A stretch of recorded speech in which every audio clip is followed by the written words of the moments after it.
Welcome to the Zone of Optimal Functioning hypothesis. Today we're going to look at the zone of optimal functioning and how it can be applied.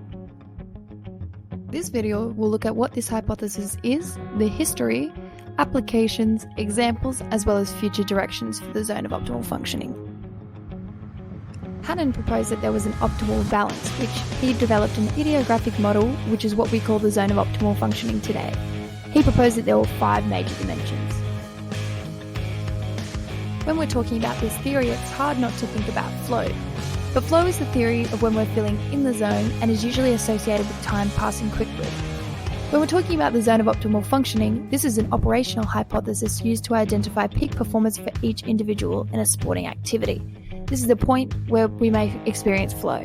The development of the zone of optimal functioning includes Yerkes and Dodson's inverted U hypothesis, Spence and Hull's drive theory, Hannon's optimal performance identification, as well as him coining the term in 95, the 5 dimensions of optimal functioning, and the methodological aspects. The importance of the anxiety influencing an athlete is where most of the research is located. Finding this optimal balance is the aim of the theory, however we need to establish the needs of the individual as the zone of optimal functioning is different for each athlete. Some of the major approach tools identified for this theory are as follows, but the main one is the state trait anxiety imagery. Research is currently being developed into the assessment of both emotion and performance, breaking down for the individual. We know that the zone of optimal functioning is different for each athlete in each sport. We have low, moderate, and high zones of optimal functioning dependent on the sport undertaken by the individual. It's important that we identify suboptimal performance as well as optimal performance in further research.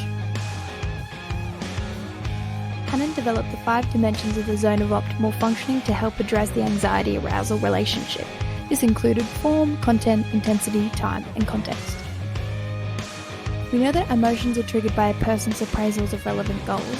Situational emotional experiences develop into emotional patterns which are then specific to the individual. We know that the emotion-performance relationships are bidirectional, prediction of performance is based on interactions, and meta-experiences are developed because the athlete's reflection.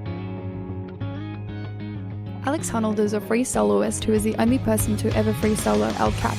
He constantly pushes and is an advocate for flow and zone of optimal functioning, but his amygdala response begs the question of where do we go next? Future directions include the study of non-optimal performance, as well as other biopsychosocial factors, such as fear and sadness, and developing more complex emotional research.